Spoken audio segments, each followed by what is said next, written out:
Bonjour et bienvenue à cette capsule de récupération. Aujourd'hui, on va voir différentes méthodes de résolution avec des proportions. Avec ma collègue, elle vous a fait un rappel amical de ce qu'était quoi un taux, c'était quoi un rapport, et aussi elle vous expliquait c'était quoi des proportions. Donc, c'est de mettre en relation deux taux ou deux rapports et de comparer, voir si ils sont égaux ou de trouver une valeur manquante dans un des deux rapports ou un des deux taux dans une question.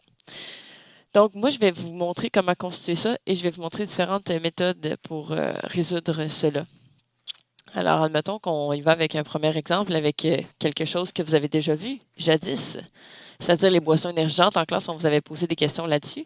Je reviens avec cet exemple-là, vu que vous l'avez déjà travaillé. Donc, est-ce que la concentration de glucides en grammes par millilitre est la même pour les canettes Red Bull que pour les canettes Monster? Alors là, on pourrait se demander, à savoir, j'ai 57 grammes de glucides pour les canettes Monster, donc qui ont 473 millilitres. Et dans les canettes Red Bull, bien, en fait, j'ai 36 grammes de glucides pour 250 millilitres. Ce que je pourrais faire, je pourrais utiliser la technique du retour à l'unité. Alors, je pourrais faire à semblant que la canette Red Bull va être là juste pour à la fin, donc vérifier ma réponse. Donc, je pourrais revenir à l'unité avec la quantité de grammes par millilitre que j'ai pour les canettes de Monster. Alors, ce que je vais faire, c'est que je vais faire 57 grammes divisé par 473 millilitres. Ça va me faire donc 0,1205073996 grammes pour 1 millilitre.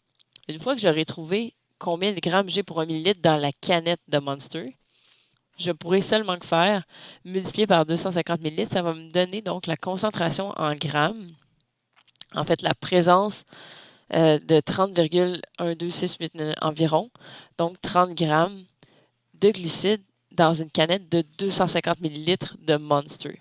Parce qu'en fait, en faisant ça, c'est que je reviens à trouver la quantité de grammes pour un millilitre et je multiplie par 250 pour pouvoir comparer ensuite. Est-ce que 30 grammes, est-ce que c'est égal à 36?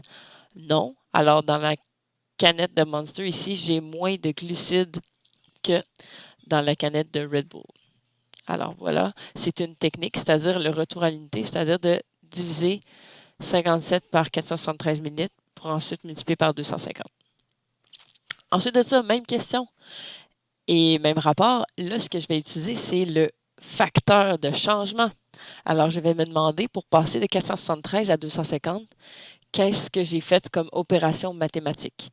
Alors là, c'est une façon de voir les choses. En fait, ce que vous devez voir, c'est que ces quantités-là, on cherche à savoir qu'est-ce qui va rendre ces fractions-là égales. L'année passée, vous avez vu qu'on pouvait les mettre sur le même dénominateur, mais des fois, il y a des moyens plus courts, surtout que vous avez une calculatrice maintenant, fidèle compagnonne de travail.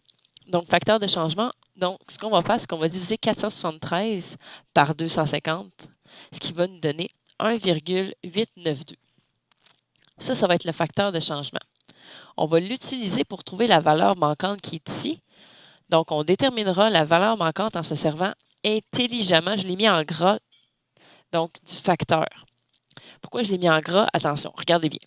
Si tu as fait 473 divisé par 250 et ça t'a donné 1,892, tu peux diviser 473 par 1,892 et ça va te donner 250 millilitres.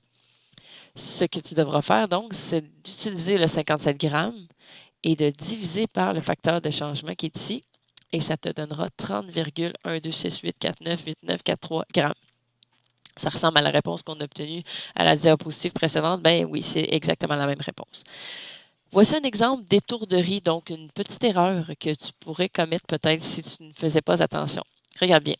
Tu trouves le facteur de changement 1,892. Puis là, toi, tu dis, 57 multiplié par 1,892. Ça va te donner 107,844 grammes. Regarde un peu, analyse ça. 57 grammes pour 473 millilitres. Puis là, ici, tu aurais 107 grammes environ pour 250 millilitres. Ça ne fait pas de sens du tout. La quantité de grammes est plus grande pour 250 millilitres, puis je t'ai demandé de faire des fractions équivalentes.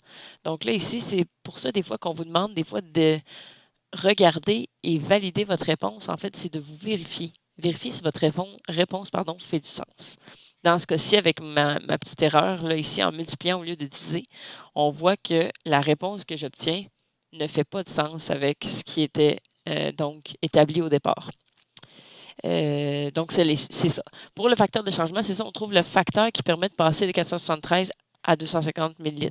Et ensuite, on utilise ce facteur de changement-là pour trouver la valeur manquante.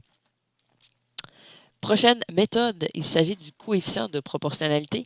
Celui-là, en fait, c'est plutôt que de revenir à l'unité, on va faire 473 divisé, donc 473 ml divisé par 57 grammes. Ça va nous donner 8,2982 ml par gramme. Puis ça, cette valeur-là, en fait, c'est la valeur qui permet de passer de 57 à 473, ou si tu veux, de 473 à 57, en l'utilisant, encore une fois, intelligemment. Donc, on va déterminer la valeur. Si on fait 473 divisé par 8,299, ça nous donne 57 grammes. Alors, ce qu'on va faire, c'est qu'on va utiliser la valeur du coefficient de proportionnalité, puis on va faire 250 ml divisé par 8,298 ml par gramme.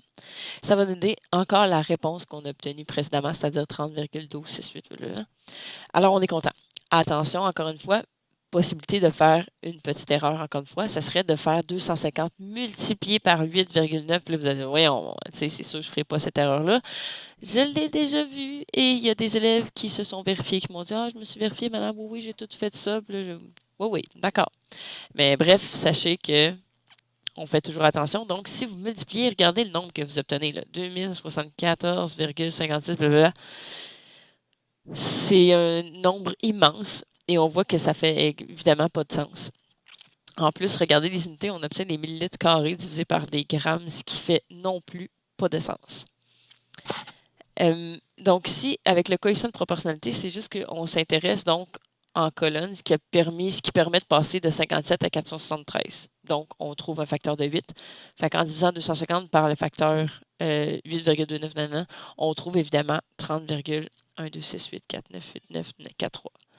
C'était ma troisième méthode. J'ai une quatrième méthode pour vous. Puis là, vous allez me dire, voyons, on l'arrête-tu avec ces méthodes? Ben non, je suis trop excitée de vous montrer ça. Puis en fait, c'est que vous allez choisir la méthode de votre choix. Quatrième et dernière méthode, produit des extrêmes est égal au produit des moyens. Donc ça, votre enseignante ou votre enseignant vous en a déjà parlé.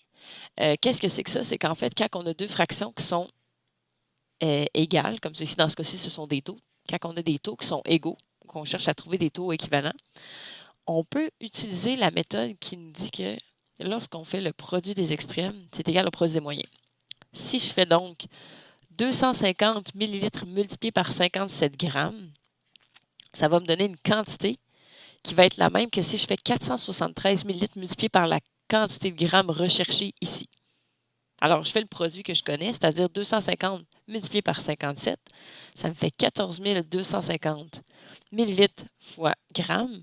Puis ensuite, on détermine la valeur manquante en se servant des techniques de résolution algébrique. C'est-à-dire que on a fait 250 multiplié par 57.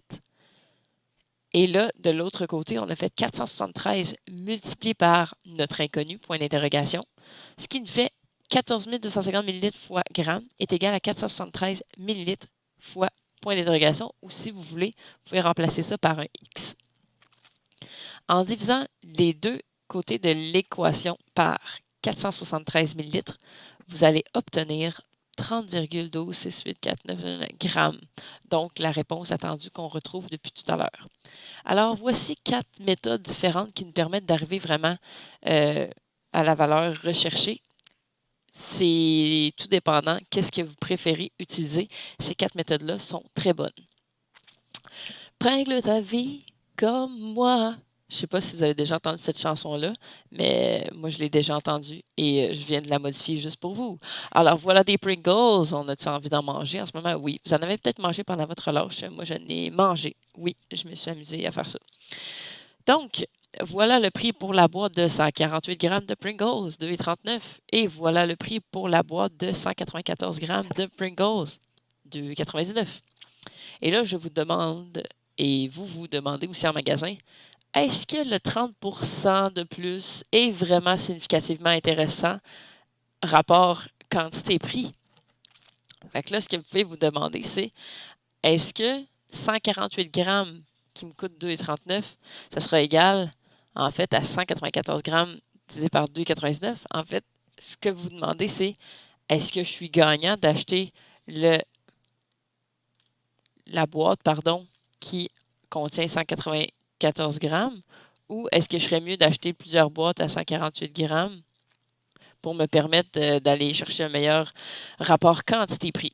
Alors, ce que vous pouvez faire, c'est utiliser la méthode soit du retour à l'unité. Fait que vous pouvez faire 148 divisé par 2,39. Je vais vous faire cela ici. Donc, 148 divisé par 2,39, ça nous fait un beau 61,924,686. Donc, on va faire un environ. J'écris ça, mais ça continue jusqu'à l'infini probablement.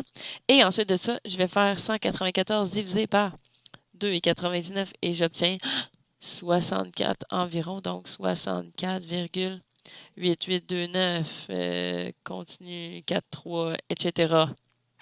Alors, je me rends compte que ici, la première, c'est que ça me donne 61 grammes pour 1 $. Puis la deuxième, ça me donne 64 grammes pour 1 $. Alors, je suis beaucoup mieux d'acheter le méga 16 30% parce que celui-ci me permet d'avoir un meilleur rapport, si vous voulez, un meilleur taux, on devrait dire taux, quantité-prix, donc 64 grammes pour 1 $. Alors ça, c'est une façon aussi de voir les choses. Donc, retour à l'unité. Si vous voulez, on peut aussi faire des choses comme ça ici. Je vais supprimer tout ça. Vous pouvez aussi utiliser la technique de la produit des extrêmes est égal au produit des moyens. Donc, 2,99 multiplié par 148. 2,99 multiplié par 148, ça fait 452,52. Et vous pouvez faire 194 multiplié par 2,39. Et ça vous fait 463,66. Alors là, vous pouvez vous demander lequel est le meilleur. Donc, oups, j'ai fait ce produit-là pour obtenir celui-là. Alors, celui-ci, vous voyez que ici, c'est le plus gros. Donc, ce que ça veut dire, c'est que ici, j'obtiens donc le choix que je dois considérer comparativement, oups, j'essaie de pas, à celui-ci. Donc, c'est lui que je vais venir chercher. Donc, je vais avoir plus de grammes $, comme c'est ici. Donc, le produit extrême est égal au produit moyen. On peut aussi constater que les deux ne sont pas égaux en utilisant cette technique, ce qui est très, très intéressant, ce que l'on veut parfois aussi prouver. Donc, je vais changer de problème, mais on peut utiliser vraiment toutes les techniques avec ça ici. Je vais aller aux prochaines questions. Pringle ta vie comme moi. Prise 2. Prix pour la boîte de 148 grammes de Pringles. Quel devrait être le prix pour la boîte de 194 grammes de Pringles pour que ce soit proportionnel? Alors, ben, on peut se faire une proportion, c'est-à-dire que là, maintenant, on sait que c'est 148 grammes qui nous coûte 2,39, pardon. On pourrait savoir, pour que ce soit proportionnel, pour que la compagnie prétende que 30%, c'est plus avantageux pour nous, puis que le client, finalement, se fasse leurrer, mais que la compagnie, au final, ne perd ni ne gagne plus d'argent, on pourrait trouver le prix auquel elle devrait le vendre. Et pour ce faire, on pourrait utiliser une des techniques qu'on a vues tout à l'heure, c'est-à-dire retour à l'unité, produit extrême est égal au produit des moyens, coefficient de proportionnalité ou donc facteur de changement. Moi, j'aime beaucoup utiliser le produit extrême est égal au produit des moyens. Fait que ce que je fais, c'est que je fais 2,39 multiplié par 194. Je multiplie donc 148 par point d'interrogation. 2,39 fois 194, ça me fait 463,66. Vous l'aviez retenu de l'autre page, c'est sûr que oui. 148 grammes fois point d'interrogation $. Et une fois qu'on est rendu là, on divise par 148. Il y a des élèves qui sont vite, là, qui vont me dire, ben là, madame, moi, tu sais, tant qu'à perdre mon temps et faire ça en 2 étapes, je peux-tu faire ça en une étape? Oui, clairement que vous pouvez faire ça en une étape, c'est-à-dire vous pouvez faire 2,39 multiplié par 194 divisé par 148 d'un coup et vous obtiendrez la réponse attendue. Donc, point d'interrogation est égal à divisé par 148.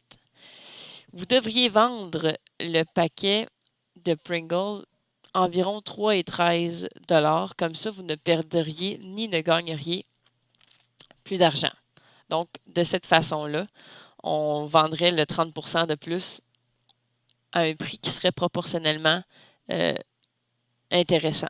Donc, la même quantité de grammes par dollar.